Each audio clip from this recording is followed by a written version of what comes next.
You are listening to the All Burgundy and Go Everything Commanders post game show, powered by the Urban Sports Scene and Fox Sports Radio, 96.9 FM and 1340 AM. Hopewell, Virginia. The Commanders fell to the Eagles 38-31. I'm Wole. I'm joined by my co-host Ray Jeezy. We also have the homie Big Doug from the Big Douglas Show. What's going on, fellas? Hey. I know. Another scary day at the office. Look at my guy, Big Doug, man. Michael Myers himself. What's good? I love it, man. I love the outfit, man. Yeah, a tough day. We'll get into it. Though we'll get right into it. But before we get into it, actually, let's get into the particulars. Subscribe to our podcast on Spotify, Apple Podcasts, and Google Podcasts. Just search All Burgundy and Go Everything. Also tweet us at ABG_everything and hit us up on IG at ABG_everything and like our All Burgundy and Go Everything Facebook page.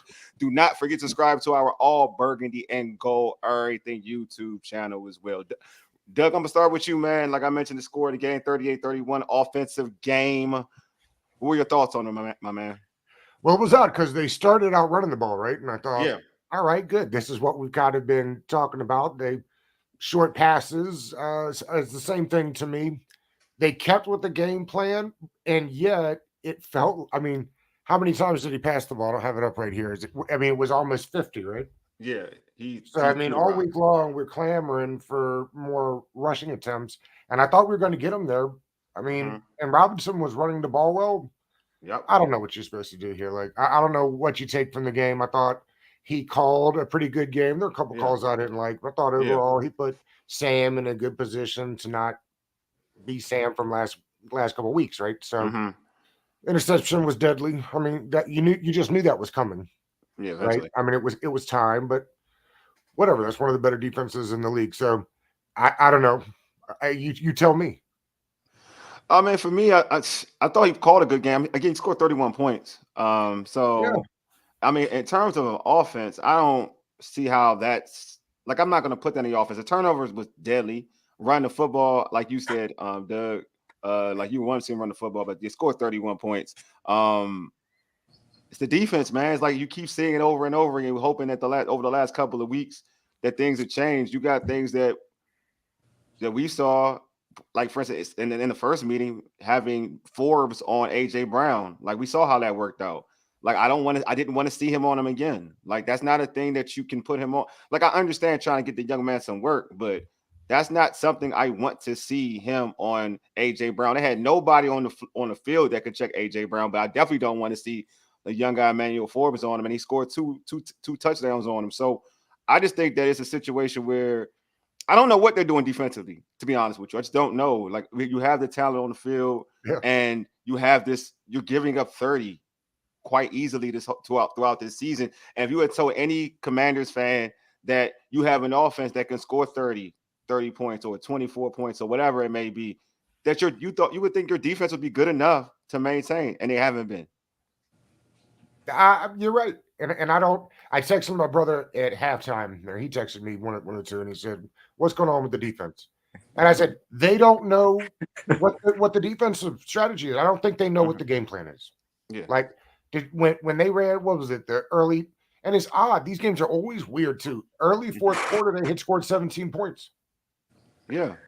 Right. I'm just laughing. They give up 17, something like that, early in the fourth, and then all of a sudden, it just does what it does.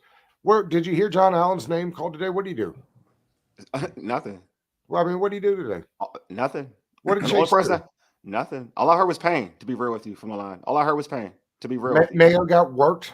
Yep. On the wheel routes. That's what's going to happen when you have Mayo playing middle linebacker. It wasn't Jamin Davis, by the way, who wore the green dot but did not play middle linebacker. He's never going to play middle linebacker on this team. That's not who he is. Mm-hmm. No, I'm with you. Hey, Ray, what were your thoughts, man?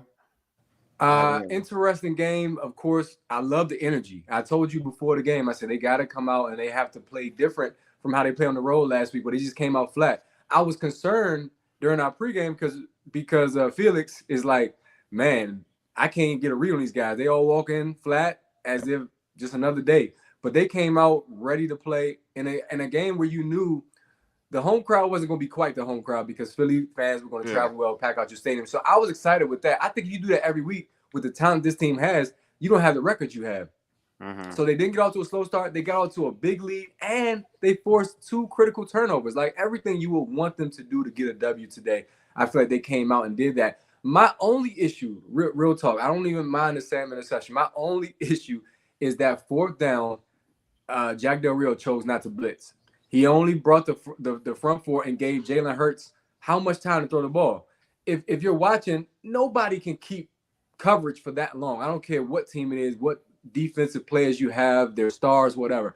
That was my issue. I don't understand why there's not more blitz packages. It still bothers me to this day. And I think if you put pressure on Jalen Hurts, who also, Wole, holds the ball, and he's had some critical turnovers the past several weeks, I think you're right here getting a victory instead of this moral victory, as some people are. It's not a moral victory. No, nobody's calling it a moral victory. Nobody's calling this a moral victory. Nobody. I felt like the offense did enough to win, beyond did enough to win, and defensively they forced turnovers. It's just, for whatever reason, they could not sustain the lead, and that sucks when you get ahead on a good football team like Philly by 2 scores. Now, that idiotic 4th down call that GB Track's talking about, when we'll look at it Tuesday on the film review show, and I promise you, Samuels is wide open over the middle. He got greedy.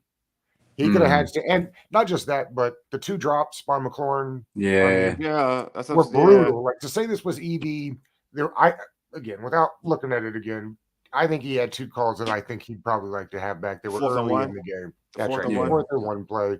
And there was a wheel route, which I think he probably would have liked to kept in.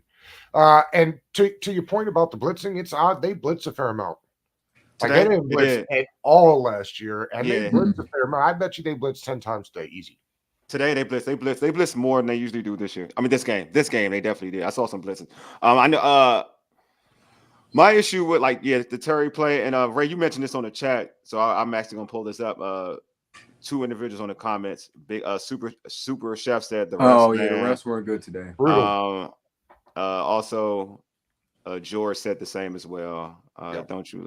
So well, Ron's got to call that when you see the other team running. Like, don't you think for a minute, like, maybe those guys don't think this is going to be very close, or they didn't get it when they're running like hell up to the ball? I think you have to call time out there. Yeah, it's like this game is like it's an interesting game. I'm just, to be honest with you, because like we did a pregame, and I like Ray said, I thought it'd be a close game, but I didn't like what some of what our reporter Felix had to say about the emotion. Like, it scared me because I felt like, okay, did they give up on Ron? But to this team's point, they do match up for whatever reason. They do match up well against the Eagles. I don't know why. They just do. They can compete with the Eagles.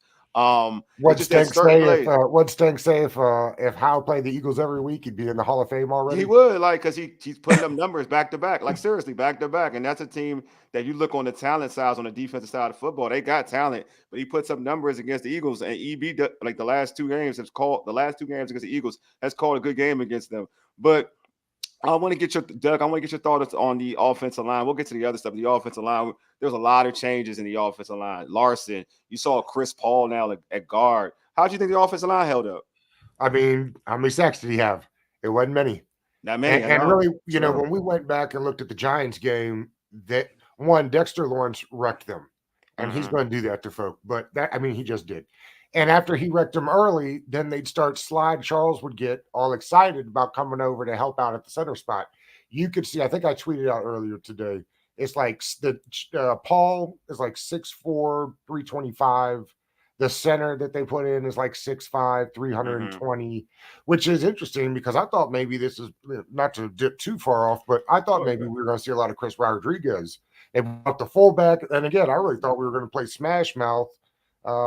Listen, it's odd. Tyler Larson wins they win football games when he plays center. I know that it probably means nothing, but they just tend to, and they were in that game, and I think they wanted to muscle folk, and I think they did that today. And I liked Chris Paul. The interesting thing about this, and I know you guys will appreciate this.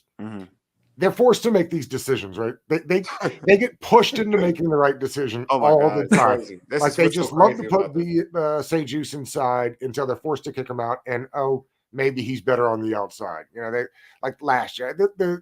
It's infuriating that they are forced to do things I think the rest of us kind of feel like was the right thing all along. I was No, wondering what look. Doug we were going to get today.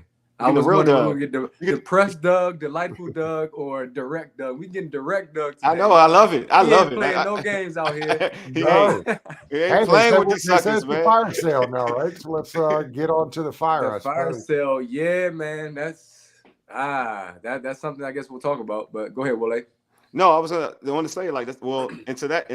Let's go into that. Like, so the rumor was like, all right, they lose this game, folks are going to be shipped out. Do you think, you know how Ron is, like he does, like, to Ray's point, he does like moral victories. Do you think like them being close in this game, Ron's gonna be like, you know what, if we play like this, we can compete with anybody? I don't. Let me rephrase that. I hope that's not Ron's decision, and he don't have to worry about stumbling into the right one on this thing.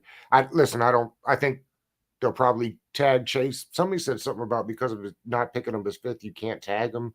I'm not sure about that, but I don't know about that. I hadn't heard that before. He to me is the most likely. They said, I'm not really into these things, but for those that are, they said, that Montez had already totally took all the Commanders Redskin stuff off of his Instagram. Yeah. I'm just old enough to know that's not a good thing. Yeah. Or just young enough to know that that's not a good thing. Yeah. And who else brings value? Who you are trading that actually makes you feel like you're going to get something back? You got to to me, Chase is 24 years old. You hold on to a guy like that and hope that the new guy can be putting them in better positions to get right. Yeah. And Jonathan Allen, I don't know where Jay Glazer got that. Had you heard that? I mean, I know he, hit the do-rag and the sunglasses and got pissed off, and that's fine. I'm pissed off about it too, but he didn't say anything about leaving, I don't think. Jay Glazer said that in the Allen wanted out. Yeah. I don't know where he got that from. I don't know. I guess he's getting that from the. Is he getting that from the tirade? I had Mitch Tischler on the show Friday, and we were talking about potential guys that bring something back. To me, Jonathan Allen's one of the only guys that actually brings you a couple pennies back. Yeah, if you want something like a real value, I agree with that. Like, I do think if you wanted to trade somebody, like if you really want like true a top value, 5-ish, 10-ish, you tackle 2 years ago. The only reason he wasn't last year was because Payne went off. Yeah, you can get. And not to say I don't want Jonathan Allen to be traded, but you could get like a second rounder closer to a first for Jonathan Allen. I think so. Or a couple of mids. A couple of mids, yeah. What's Kendall Fuller worth to a team that's trying to get to the playoffs and maybe needs a little corner help? Yeah. Right? Like, I mean, he's going to be 30 next year. Mm-hmm. To me, those are guys. If that's what we're fire selling, then let's go ahead and do it. Jay Glazer is a complete idiot. That could very well be true. Yeah, I mean, if it was Schefter, I think I would maybe believe it. But Jay Glazer hasn't had any inside information on Washington this season or last. So now out the blue, he comes with this. But here's what I did hear, though. I heard that if the Eagles won convincingly, that a coaching change could have been imminent. I think Coach Rivera and Jack Del Rio, I think they saved their jobs because the team came out and played well in a losing effort. So I think they keep their jobs for the remainder of the year. But I heard that was a possibility. If the Eagles blow them out, I heard that, it was going to be a coaching change like mid-season. Well, let's do this for just a second, if you don't mind, because I haven't go for it, bro. Fellas, about this. I don't buy it at all. Mm-hmm. I don't buy. I guess now if they're going to fire sale, I thought maybe nobody was getting traded either. So I was like, probably, at least one of those guys probably will get traded. Mm-hmm. But I mean, as far as that goes, like, I don't think anybody's moving. You get Ron Rivera, what does it do? You get rid of Jack Del Rio. I mean, who's calling the plays? Mm-hmm. On defense, right? Right. Like who's got a lot of experience calling the plays? You know who it is? Tight ends coach Juan Castilla called the defense in Philly for 1 year when they moved him from O-line coach to defensive coordinator. He has 1 year calling the plays. Yeah. You want Eric Bieniemy to succeed? When's the last time a guy got the interim head coaching gig and then kept it? True. That's a very good point. Somebody told me it was like Doug Marrone for the Jaguars in 2002 or something like that. Yeah. He stayed 4 years. To me, he's, whatever. He's the assistant head coach. He'll get the job if they move on. The bad thing for them is the bye week doesn't come until the middle of December. Yeah. So, like, you'd have liked to have made this move after the Thursday game where you have a mini bye. Mm-hmm. But again, what does it do? You're looking for continuity. You are trying to develop a young quarterback. I'm not sure firing people for the sake of firing him does any good. So I think I'd be stunned unless they do it around the bye just to see what Eric Bieniemy looks like for a couple weeks, having the whole gig. So that's my thoughts on that. Fire. I mean, I would have fired him a while ago. I mean, I have no issue. To me, like I'll fire. I'm gonna be like, well, then y'all get fired. I don't think I any of will them will do fire. that I don't next like. I don't year. want anybody to lose. I mean, you don't want nobody to lose their jobs. But if in terms of like in the perfect sense, in the perfect world, if no one's feelings are hurt and they, they're financially okay and they're cool with being fired, Jack Del Rio can go. Like he could just go for me. Like he could go because to your point, like you're right, Doug. Like in terms of continuity, he's gonna call plays, but like it's already bad. It is bad with talent. That's my thing. It's bad with talent. Like it's already bad. Like can it get any worse? How could you put together a defense that has more first rounders? Huh? I mean, the defense is littered with dudes that are supposed to be studs, and yeah. So that's my thing. Like, can it get so? If you fire him, could it get any worse? That's what I'm saying. Like, I guess that's the thing. Could it get any worse? Yes, right. Probably not. Yeah. So I would fire. Like, I would have no issue firing him because the only thing it could be to me is upwards because you're giving up third. Look, like let's be real. Like AJ Brown did whatever he wanted against his team, and he did it first week 1, and he did it again he did it the first game, and he did it again this game. And I'm sitting there thinking to myself, like, you ain't learned your lesson? Like, you ain't learned? Like, in fairness, he's got 1,000 yards on the season. So I mean, he's a great. No, he's great. He's killing everybody. He's good, but you know what I mean? Like there's a way of doing things, and that's that touchdown catch was ridiculous. The one hand was great. Like the one hand was amazing. Anybody fails on that play, I'm not even mad at it. But to like, all right, like having a situation where, and like I mentioned earlier, I'm not gonna put a kid in Forbes on a Jaylen Brown AJ Brown 1-on-1. I'm talking basketball 1-on-1. You know what I mean? I'm not gonna do that. Like I'm not gonna put him in that situation where I saw what happened in the first outing, knowing that he had issues with it, and do it again in this situation. Like I feel like he could be like he didn't make the necessary adjustments. Like Jack Del Rio, the necessary adjustments, and like Ray said.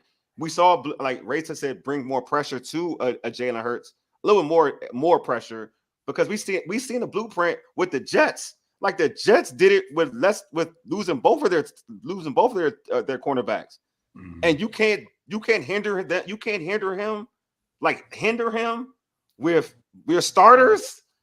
No, it's crazy. That's what bothers me. No. That's what bothers me. And your defensive line is supposed to be comparable to the Jets. Like, yeah, and this is a Jets without Sauce Gardner and Reed, like without Reed and Sauce Gardner, they were still able to like hold down the Eagles offense. We can't do that. The D line's been the biggest disappointment of the year, I think. Tough. I mean, the secondary's flying around. Those guys get paid a lot of money to catch footballs, and they've got 2 really good ones. They do. And They do. Yeah, I thought they did about as good as job you can covering Swift, who I really thought was going to wreck us today with the linebacker situation. Jamin did all right in the coverage against. I thought Jamin was fine. Yeah, didn't hear Khaleke Hudson very much. I thought maybe he'd get a little bit more run. And Mayo. Then, what it is, it's Mayo. Whatever. It's Mayo. Mayo's not supposed to be in there. It's Mayo. He's not. Right? He's not. And everybody on the timeline got all pumped up when they elevated Jabril Cox off the practice squad, and I was like, "If you don't think David Mayo is," I agree. I knew it too. Like, come on, I knew it too. Attention. Yeah. I knew it too because I was like, Jabril is not going to start. He's not going to start, and if anybody was going to play, it would be Jamin and Khaleke, and I know he's not going to play Khaleke like that anyway. So it's going to be Mayo. Mayo came in the Giants game. That lets you know enough. All right, that lets you know already. So, do you think they'll pay 31 a whole bunch of money? I don't think. Would you pay him a whole bunch of money? Yeah, he deserves it. But I'm not sure if he will. They will, because I feel like now it's at a point where people are going to look at this talent and say, well, they're just underachieved, and they're going to find a reason to let it go. Let it leave this building. It's unfortunate. So I love it. So or they'll trade him because of the history of the organization. If they let Curl leave, he'll immediately blow up into something. I think all the dudes on defense that I feel that are top rated people that they'll leave and be good. Like I feel like Montez or Chase, whoever goes, will be wrecking stuff for years to come. I feel that Cam Curl, wherever he goes, will be wrecking stuff for years to come. Those individuals that are like on expiring deals that folks are talking about trading away, because I feel like this coaching staff isn't letting them is not letting them be what they can be. And I mean that, and I said that about Chase and Montez. I know a lot of people Chase and Montez, a lot of people want to pin them two together against each other in terms of which one you want to keep, Chase or Montez. And I'm like, it ain't their issue, because their talent is there. Like, they can play. You put them with a different coordinator and say, go eat and go hunt, rather than worrying about fits, stay in your lane and rushing lanes and this and that and the other. They're going to put up numbers. Those dudes will put up numbers somewhere else. All right. Here, they're not capable of putting up numbers. Same for Cam Curl. I think Cam Curl will be a better safety. We'll be talking about Cam Curl in a different lighting if elsewhere. But to go back to your question, I don't know that I doubt they're bringing him. I doubt he comes back, to be honest with you, because we're gonna franchise. I think you can't franchise multiple players like that. So no, and again, I would have thought that maybe there was a chance that they tagged Tez, but I take him on his Instagram word and assume that he's out of here. Yeah, I'm saying. But like I said, I think somebody new will come in here. It'll be interesting to see what the numbers suggest. Right. I mean, the new hire, Eugene Chen, should let everybody know exactly what time it is. And if you didn't know that beforehand, by the way, then you don't realize what they've been doing with the Philadelphia 76ers and the New Jersey Devils, where it's like some of the biggest analytic departments in the league. And that's what will be here too. Yeah. And think about this. We had 3 analytic people in the analytics team this year. 3.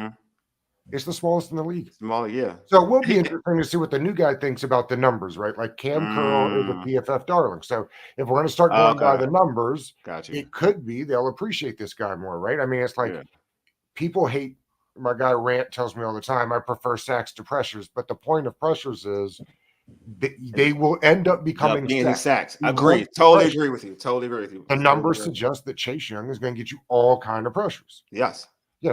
Will the new guy want to get rid of one of these D tackles, because the numbers say don't ever pay 2 guys $20 million at D tackle on the same team? So like, these are the things that, as we're starting to look to the future, is what I think we need to pay attention to. Not so much of what's going on the field and in the building right now, because all of that will be different.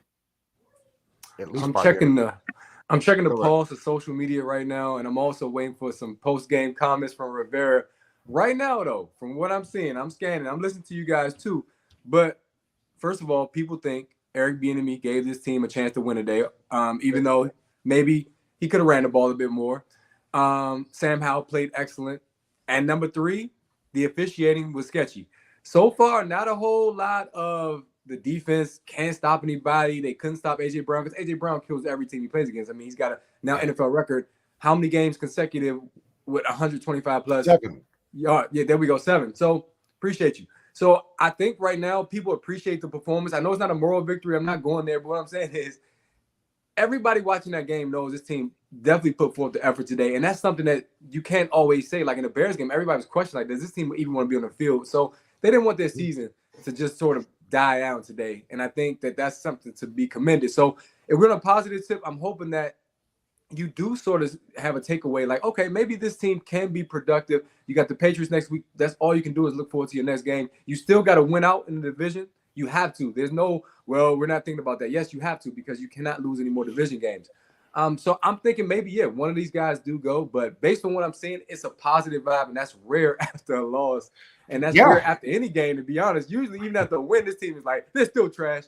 So I'm just giving you the pulse of the fans. I'm waiting for Rivera's comments to come out, because let me read my man's comment. Let me read my man's comment real quick. Skin them alive. Say they can't finish a game. They come out for the second half in the same way every week. True, that's coaching. Hello, you're right.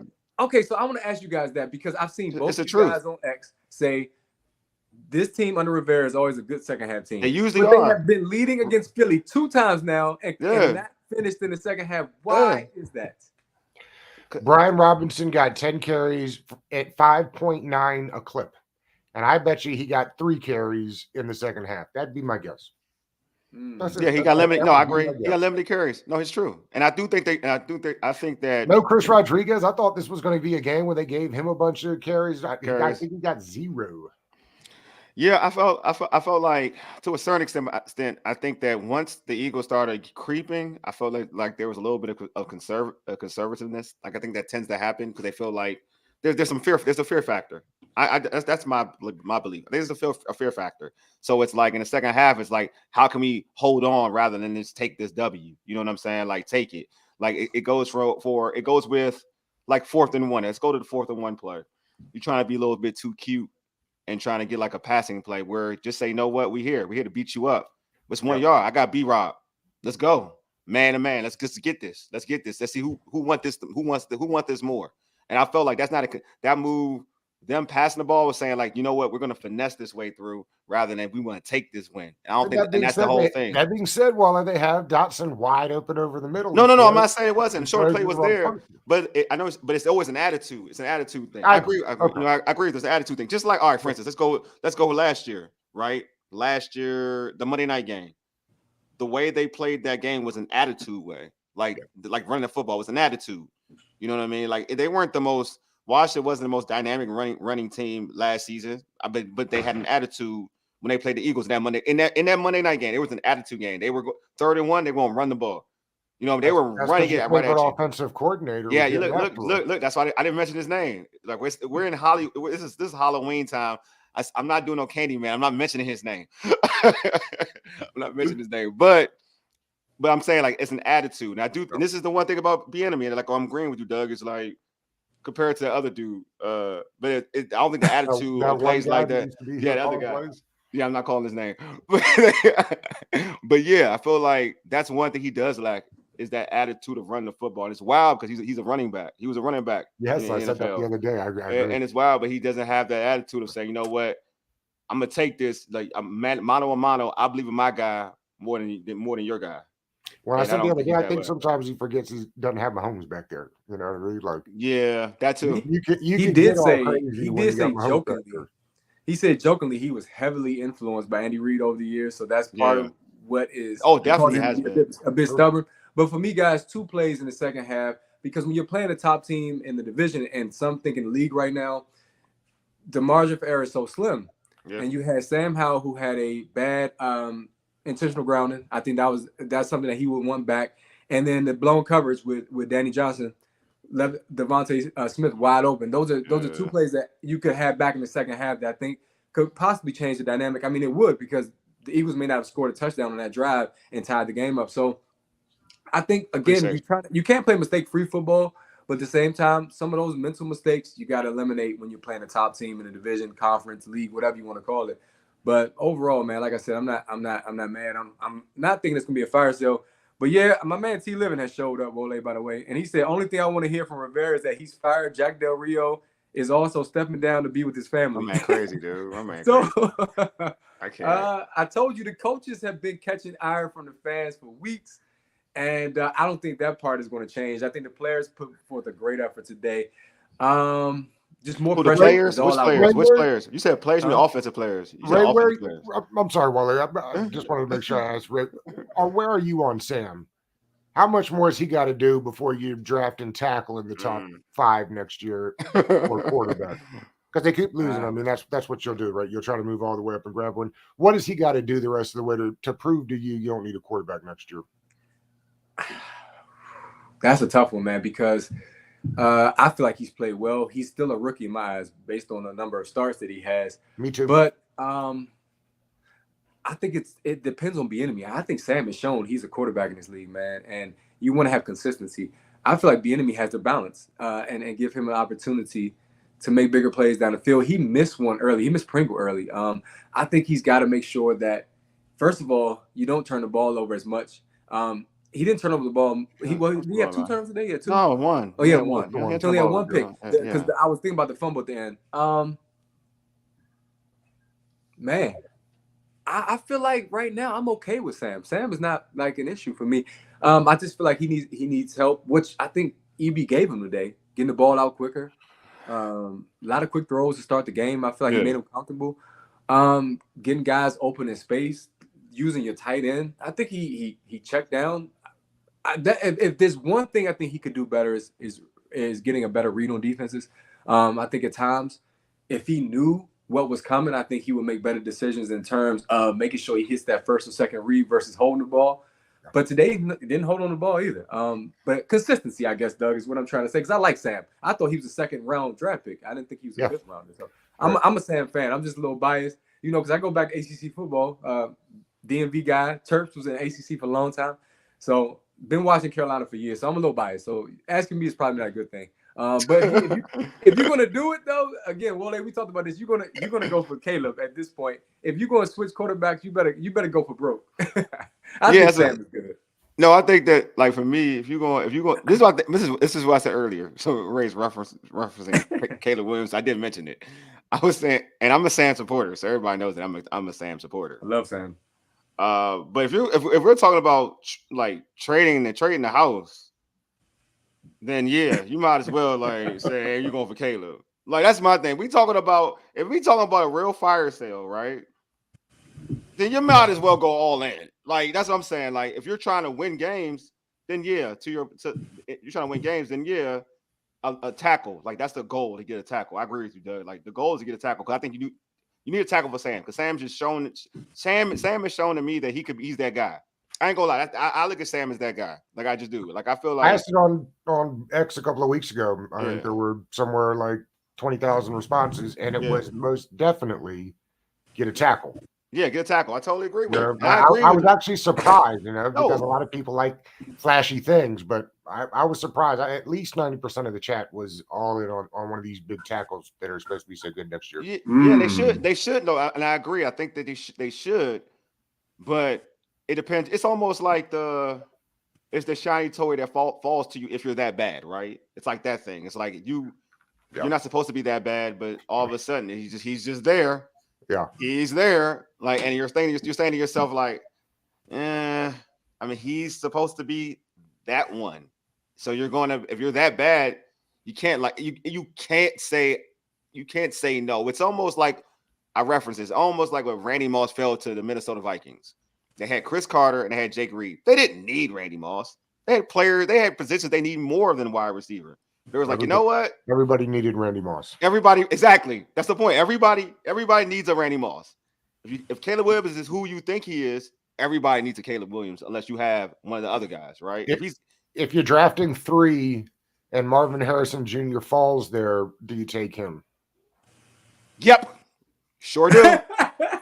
Why? Because he's one of them, and I'm a Michigan fan. He's one of them. You know what I mean? It's like it comes to is the tackle close enough? This is the thing. It's fair. Is the tackle close enough to a Marvin Harrison? If he's close enough, then yes, I'll take the tackle. If he's not, I'm taking Marvin Harrison. And it's no knock on Jahan. I asked that the other day. I was surprised by the answers. Yeah. A lot of people told me, where to go, which cliff to jump off when I suggested that maybe Marvin Harrison would be the way to go if you're going top 3. But to your point, and that's why I asked the question, like how much better is he on your chart than the tackle? And I think they need a tackle. Like again, go ahead and draft Caleb Williams. And how does he work behind, how does he work behind Leno? I agree. Guard B, Ricky Stromberg's first year starting, Cosme, and whatever the guy's name is. Well, you have a new coach. I won't say his name. How about that? You'll have a new coach to worry about. You'll have a new coach and a new regime to worry about who to bring in to help out that young guy.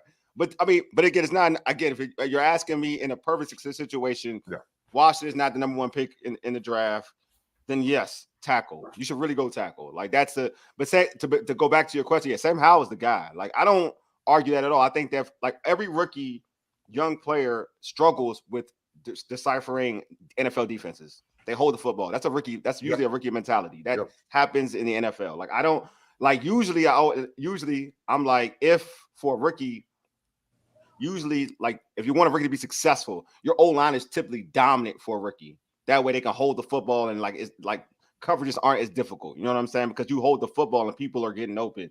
The problem with Sam is that he had not the problem with Sam. The problem with Washington is they had a horrible offensive line that Sam had to work with.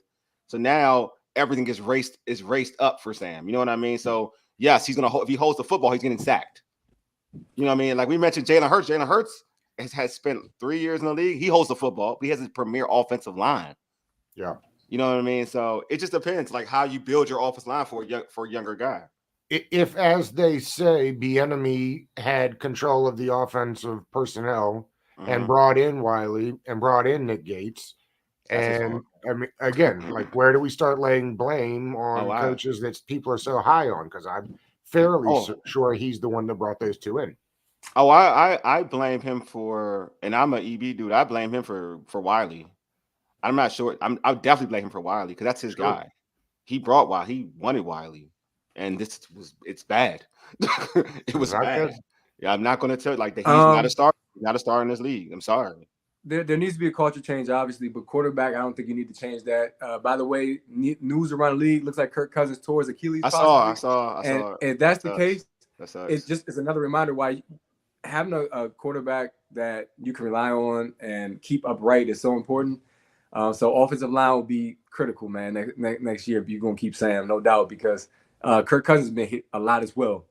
And you don't want Sam to end up like that where he ends up, unfortunately, sustaining a serious injury because you neglect to put him in a position where he can thrive, man, put a line in front of him that can protect him.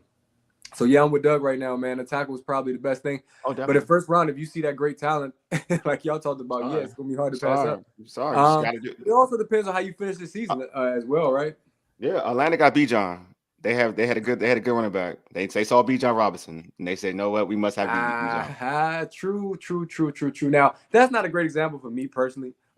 When Atlanta got Julio, that was a great example because they already had Roddy White at number one. I mean, you always put somebody Tony Gonzalez, and you you traded up to get him. Yeah, but I get you. But still, though, Atlanta it always drafts daggone. But you always never draft the right defense. Don't get me started on them. But y'all had Roddy and Gonzalez, but you added Julio. I mean, Julio is a starter, so you added a starter. And Bijan, like your running back is your premier running back. Like Algier is your starting running back. You got Bijan. Like Algier was 1,000-yard rusher, right? It's a great example, just not a good example for me. Got you.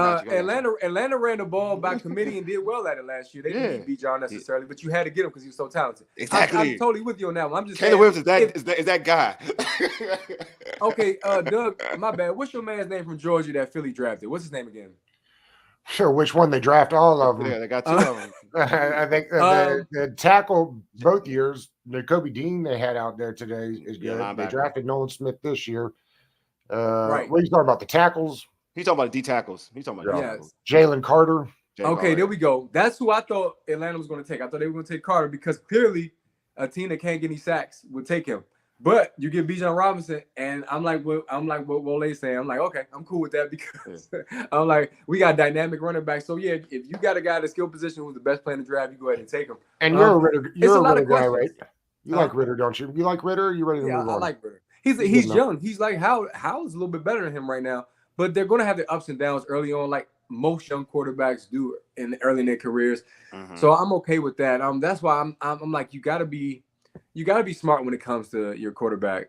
You really do, because you can have Sam Howell for years to come. I think he's that good. I just feel like he's got to have somebody in front of him to keep him upright. So what do you do now? Since I mentioned Emmanuel Forbes. Because I like Emmanuel Forbes. And I feel like I'm being hard on him, but I like Emmanuel Forbes. And you saw like Danny Johnson giving up that big play because it's just a blown coverage. Do you now slide in Emmanuel Forbes back into like the rotation? Since again you lost this key game, and I guess like it's about to be a fire sale, so you might as well play your young dudes anyway, right? Well, they started playing him again last week, right? I know they did. Yeah. I mean more playing time, like more, because I felt like they're getting him gradually giving him more playing time, but now to a point where how about just showcasing him a little bit more?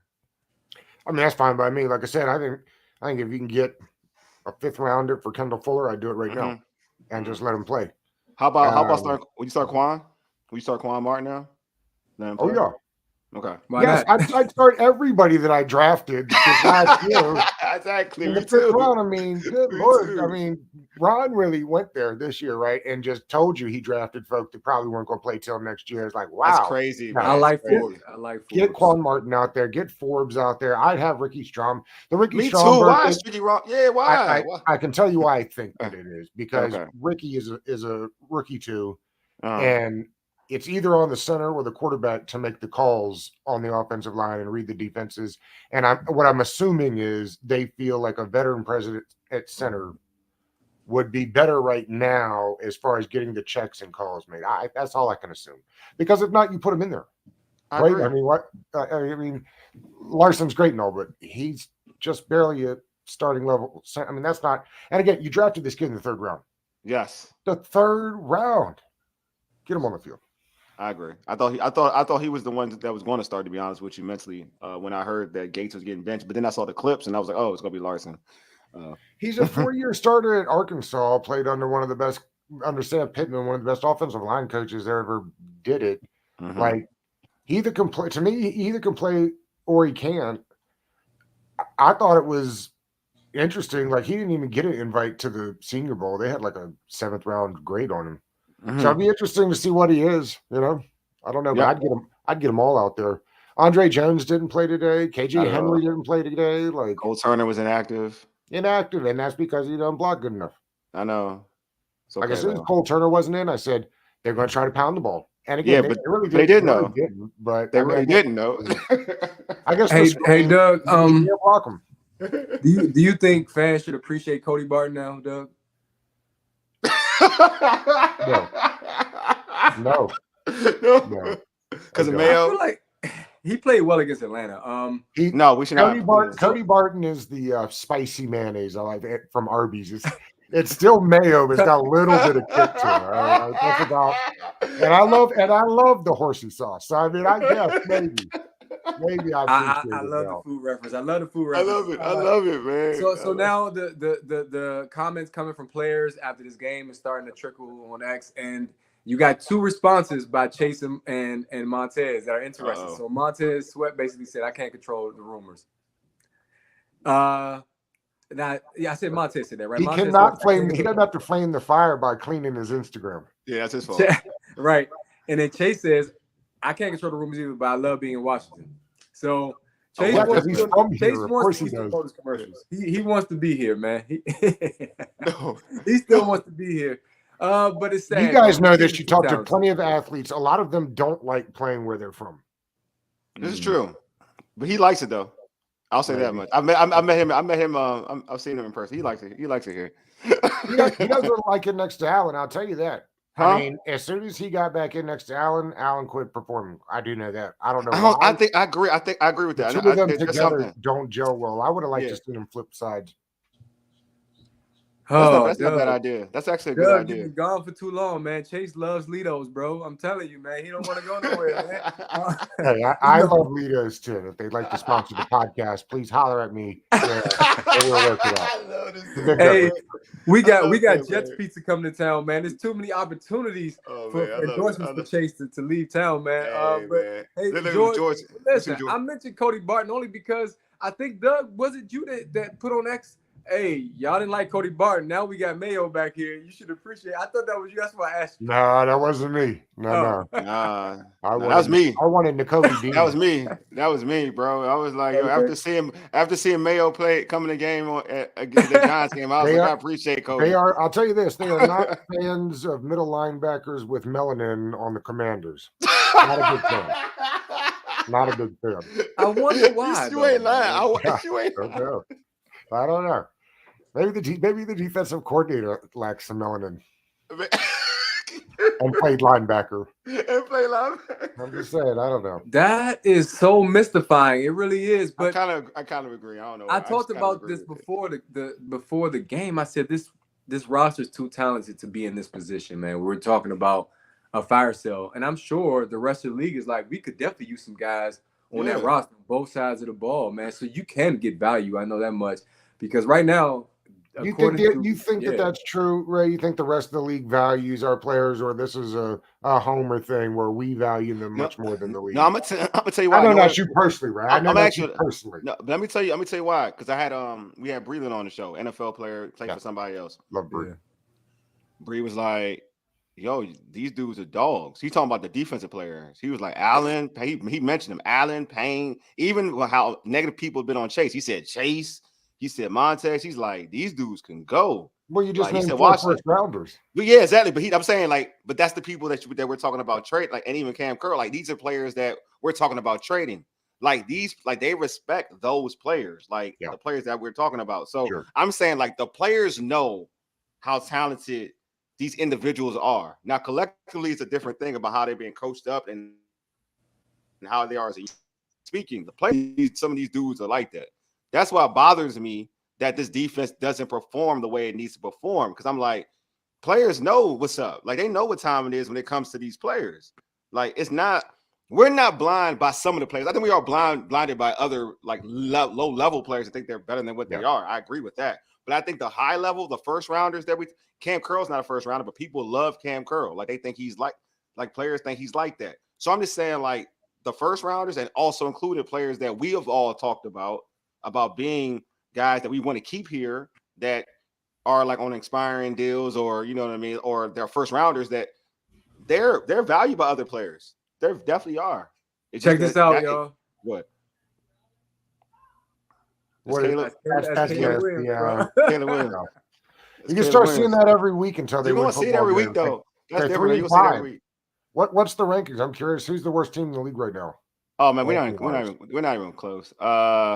Carolina. The Giants keep losing. The Giants probably lose more than us. I felt bad for Tyrod, man. That dude can't. Every chance he gets to start, he gets injured immediately.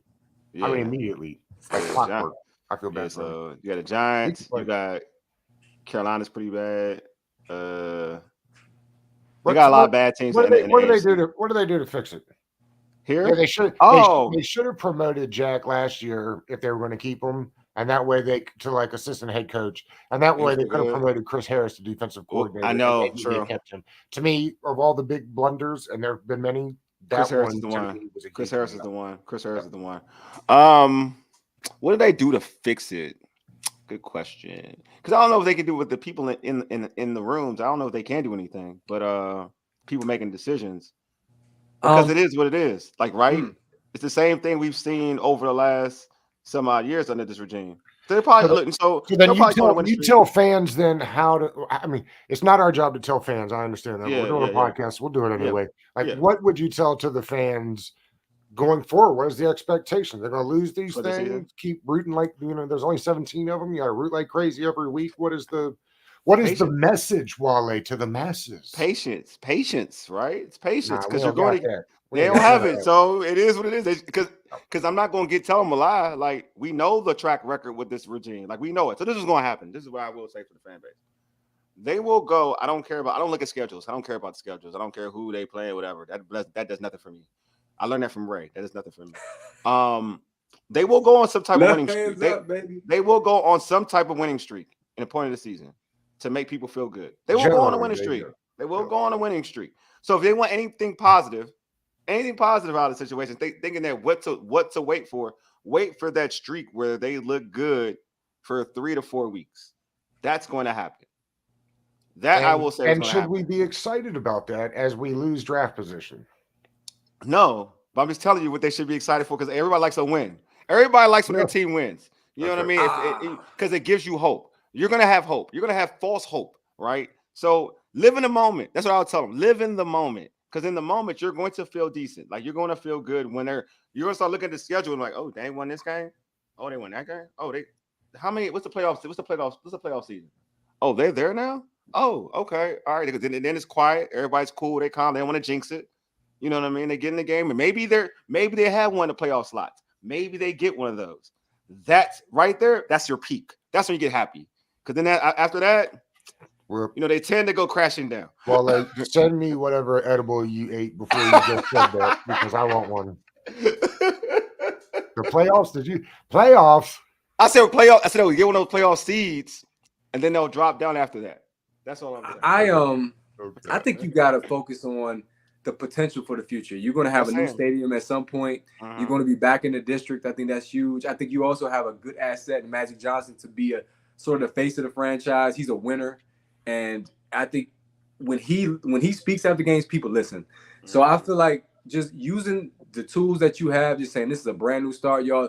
We are still experiencing a bit of what we inherited, but I'm telling you, here's what's to come. And I think that's how you keep fans engaged and excited. Maybe they won't be excited about this season, but I think that will say, okay, all right, we can look forward to this. It's all good what we're looking at now. What's going to happen over the next few days will dictate a whole lot. It's going to dictate not just the future of the franchise. It's going to dictate the future of our shows. Doug, what direction does your show go in depending on what choices the front office makes? Because if we're talking about, we're going to keep this team intact and try to compete, that's a hard sell for us to keep talking about the X's and O's week in and week out when right now you're 0-3 in the division and you look like you're headed nowhere. So that's gonna be the telltale sign is, okay, what are we going to do with this roster and who's going to make the personnel decisions? Because a lot of people also are angry with Ron about the way he's evaluated talent and some of the players that he's brought in. They put it all on him in spite of the fact that you got Hurney, you got Mayhew, you got others who can make decisions. But Ron has been the one that has, in many people's eyes, handpicked this roster. Because he did. Yeah. I mean, and if he didn't, the GM that he handpicked did, right? I mean, this is their baby, and they wanted that, and they got it. I mean, there are not very many organizations, head coach, GM, but now they have. If you go look at and it's been like this ever since the new owner bought the team. He did, like, if you go to the website, it does not say president of football ops anymore. Under where Rivera is, it just says head coach. Good. Head coach. But that doesn't mean he wasn't making the decisions, because anybody you talk to that covers the team has always said that Ron was the final say. So looking at social media, hearing that Josh Harris, one of his primary goals is to sell more season tickets, get more Commanders fans in seats. That way you have more of a home field advantage. That's something else that may be critical in terms of helping or aiding the team and getting some W's. I don't know if that's a big deal for you guys personally, but it'd be a lot more. We talked about patience a bunch. It'd be a lot easier to be patient, I think, next year when you've got a full rebuild. Like, this is when you're on the plane and it's going down. You know what I mean? And you're like, oh shit, the plane is going down. Next year, the plane's down, right? Like, we made it, we survived, and now we've got to like struggle to get back to wherever the big road is. Like, that's to me, that's the difference. Culture. Let me give you some examples of why culture needs to change, and this is why Rivera has to go. And we know he's gone anyway. Darius Slay posted this on X. He said, "Ugly game," but he said, "We'll be better." They're not happy after a win. Okay. Yeah. Sam Howell said, "We were right there, but we let it slip away." It's the Denny Green. That's different. They who we thought they were, but we let them off the hook. That's different. I know you. That's different. Because I saw his reaction is different. His reaction is different from that saying. Because you look at him, he was pissed. Sam was pissed, like pissed. You could see him. Oh, because he played a really good game. I think that's what it is. But I'm just saying, man. Like, I just thought the two Terry drops were brutal at the end of the game. That was terrible. Definitely. That was terrible. Definitely. I mean, I get the pick he threw. You knew he was due for a pick. Yeah.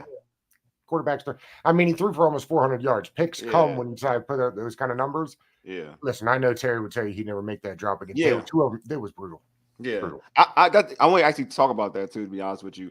Like, what do you think is going through his mind? Like, Terry, because, he prides himself on coming up big for his quarterbacks. He's done that throughout his career here in DC, to be honest with you. And to have two back-to-back plays in succession.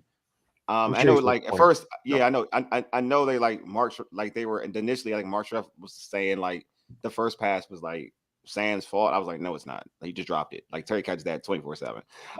And then the second pass, just to have that back to back, like, what do you think it was going through his mind? Because, again, he prides himself on it. I think he heard the head coach say this was the most important game of the year. I like that one.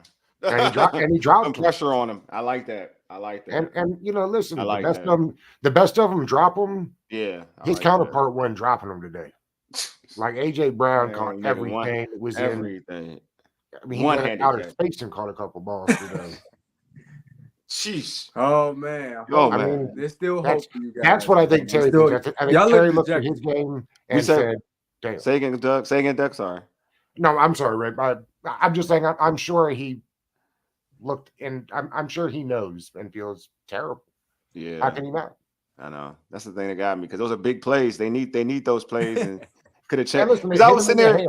Right, I know, because it's wild, because we just had this discussion. I just had this discussion last week about Jahan dropping that pass.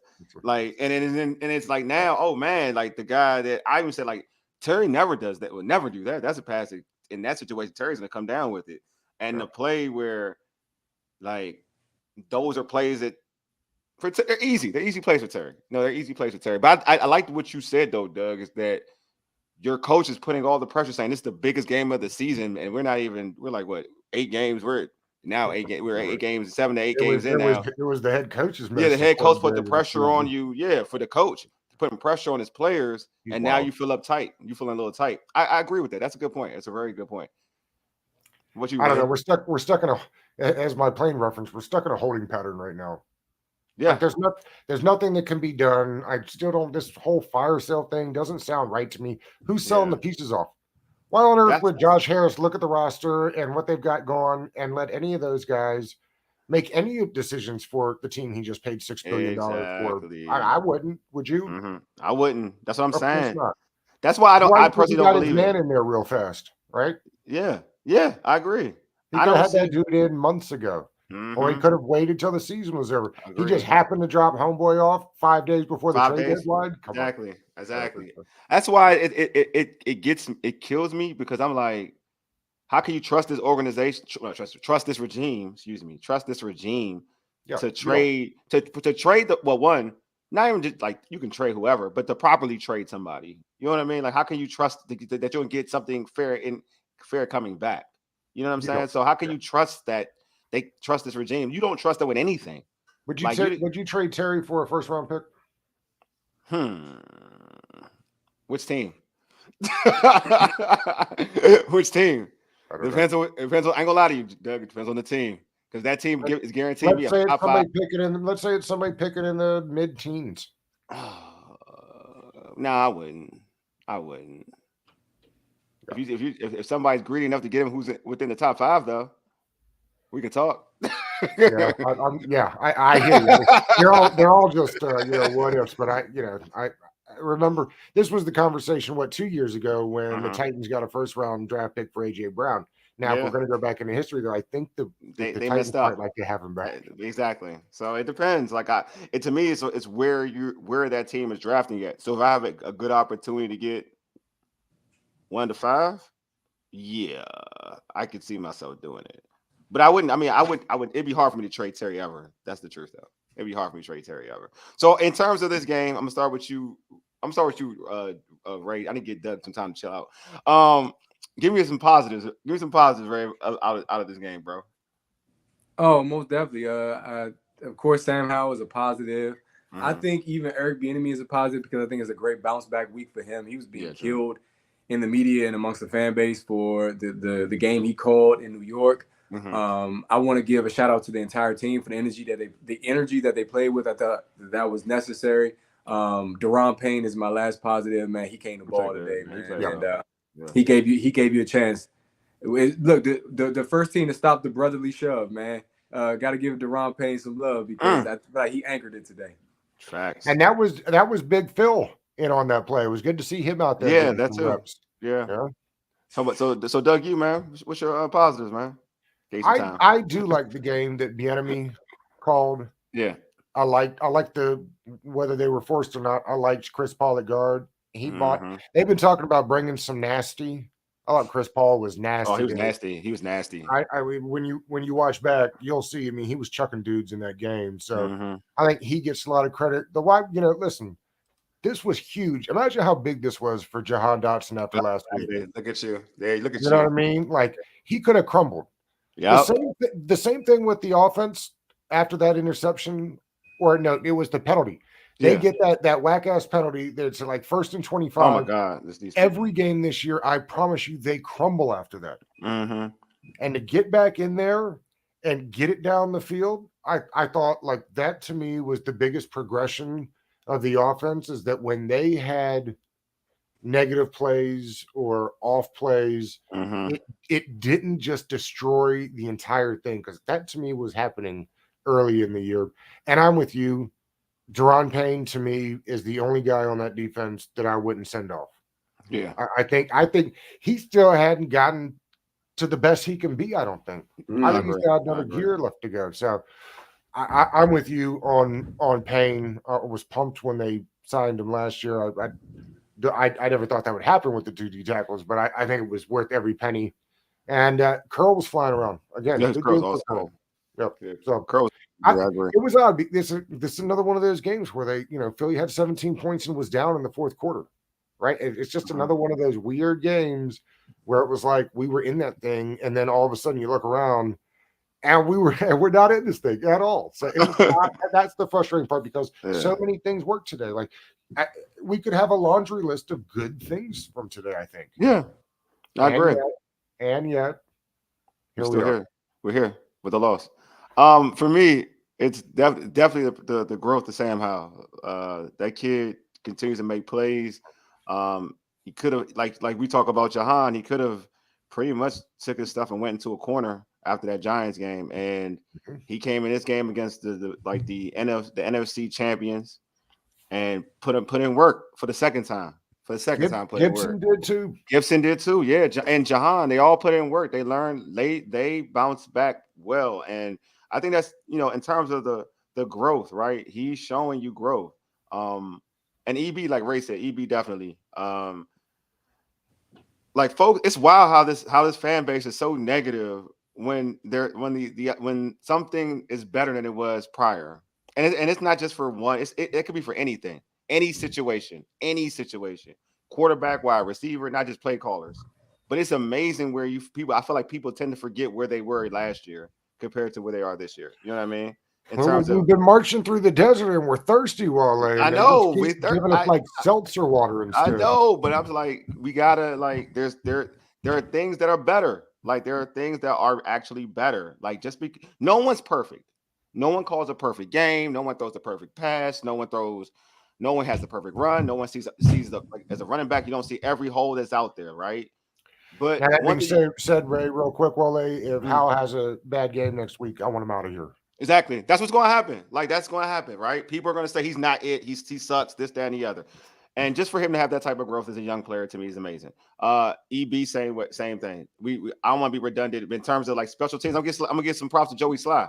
Like that's it. To career long, right? Yeah, career long. But he made the 56, and we thought it was all good. It was a penalty. Franchise 5 yards. Franchise long. Franchise long. Really? Pushed him back 5 more yards. You're thinking like, oh, he gonna miss it. Here we go. He was pissed too. Boomed it on his face. Yeah, he's pissed. Boomed it. So I have to give him his flowers. You know what I mean? Like special teams, I'll give him your flowers. And other than that, that's it. Like, because the defense was trash. I'm transitioning to negative. The defense was trash. Is this the compliment sandwich here? Yeah, exactly. Now I'm all for it. The Mayo trash. I don't even know why you keep playing Mayo. Like now I'm about to vent. Sorry, now I'm going to vent. I don't know why you playing. I don't know why Mayo plays. I'm really like annoyed by it. Like knowing that everybody knows that they can get whatever they want on Mayo in the passing game. Like just run a drag or whatever, and your dude's gonna be open. Running back, wide receivers, tight end, they're going to be open. Like him playing, I'd rather have a linebacker run fast and mess up than have Mayo out there. I'm sorry, that's just the thing. I'd rather have you mess up going full speed than seeing that. Like you said, spicy, just like Spicy Mayo. I had an issue with Spicy Mayo the same way. Like I'd rather have a linebacker running full speed trying to hit somebody than having Cody Barton, sorry that you're hurt, out there on the field. Like I just want people just to play with fierce energy and not being scared to make mistakes, being out there to make plays. So the defense trash. Del Rio playing my man Forbes on AJ Brown, trash, big trash. Like don't do that to that young man. That young man is traumatized. Like stop doing that. Like he's traumatized. He sees Brown. He's like, I don't want this for real. I don't want this smoke. He act like he want the smoke, but he really don't want the smoke. He's the only one with the speed to attempt, I think. Yeah. You want Fuller covering him? Look. You want St. Jude covering him? Unfortunately, I would, because he's traumatized. It's called he's trauma. Look, he was baptized and he ain't like it. He's baptized by fire. He ain't like it at all. Daryl Green said he could fix him real quick. He did. I never heard anything like it. What does that insinuate? I don't know. That says that you ain't doing your job, because I told you that staff is trash, big trash. So yeah, they're trash. I'm trying to think of what's trash. Yeah, that's it. And props to the offensive line. I'm going back to props to the offensive line. I was proud of you guys. Yep. You know what I'm saying? Ray, you want some negatives, Ray? I just want to just one negative. I already shared just my thought about getting more pressure on that fourth down play against Jalen, but I got to go Terry for my negative. I'm sorry, you're the franchise guy. You got to come up with at least one of those balls. The first one hit him in the face, and maybe he could have adjusted differently because. I mean, I think right? I thought that was on Sam. I don't want to debate you though, Ole. I ain't got time. You gonna lose that one, buddy. The second one was a clear drop, and that fourth down was huge. And I mean, we might be having a different discussion. And the what is, I know right now, Jahan Dotson's he's on X saying what's considered a catch in the NFL, and it's being reposted by some players and all that. Yeah, that one on him I thought was a catch. Me too. Yeah, I thought that was a catch as well. I'm not mad at him. I feel like Terry, though, you got to come up with that. And I think Terry knows that. And that's fair criticism. It's constructive. It's not anything. I'm not using the word trash like Wole. And that's my only negative, man. This team came out to play the defense for its critical turnovers. You had your opportunities, and the defense was part of that. Terry, though, in that moment, they paid him. I think you gotta make that catch. Hey, don't give us your negatives, and then I'm going to end this show. Okay. To me, it's oddly enough, it's got to be the front five on the defense. I mean, listen, that is one of the better offensive lines in the league. I get that. But you've got 4 first-rounders, a second-rounder now that Mathis is back. I mean, like, John Ridgeway wasn't high, but he plays really good. James Smith-Williams, I think of all the guys that play end on this team, James Smith-Williams is a guy I think I'd pay. But they didn't get home at all, and you're supposed to be able to get home with the 4. Put a lot of pressure on the linebackers that they're not good enough to take that. So particularly the front 4 gets no love for me this weekend. How many sacks we had today? 2? Was it 2? 2. I believe it was 2. How many times they get him, and then Chase was spinning inside and Cuz was just running to the sideline for 25. Like, that shit is infuriating. I know. To me, it's the front 5 just wasn't good enough today. Although I will say I thought Jamin and Duran had very good games. Yeah, I agree. Well, folks, sorry that the Commanders disappointed you all. I'm kind of used to it, so I'm kind of like in my zone now. I'm in my zone. So. Ray asked earlier what the podcast would be like going forward if they start losing. It's the same as every other podcast. Yeah, exactly. They've been losing for 2, 3, 4 years now. So come on. And truth be told, like Ray said, when it's negative, we get a bunch of people chiming in. So. That's true. Man. It is what it is. Oh, man. Y'all are killing me, man. Third down efficiency was better today. There's a lot of positives to take away from this. That's what I said. There's a list if you want to do positives. Yeah, but it's still, at the end of the day, it equals a loss. That's what I'm talking about. The fans are killing Rivera right now. I'm just telling y'all. They mad he didn't challenge. He said he didn't see the big board in time. It's gonna be a long week. Another long week. We're used to that. He messes up all the time with that type of stuff. He can't help it. Anyway, subscribe to our podcast on Spotify, Apple Podcasts, Google Podcasts. Just search All Burgundy and Gold Everything. Also tweet us at ABG_everything. Hit us up on IG at ABG_everything. I like our All Burgundy and Gold Everything Facebook page. Hey, make sure you subscribe to our All Burgundy and Gold Everything YouTube channel as well. Hey, thanks to homie. I want to thank the homie Doug for being on. Appreciate you, Doug. Always a blast coming on with you fellas, you know that. We appreciate you. And Ray, man, thanks for B. John scoring that touchdown for my fantasy football team. I appreciate B. John. Anyway, you've been listening to All Burgundy and Gold Everything, powered by the Urban Sports Team and Fox Sports Radio, 96.9 FM and 1340 AM. Hopewell, Virginia, for ages. Deuces. We out, folks.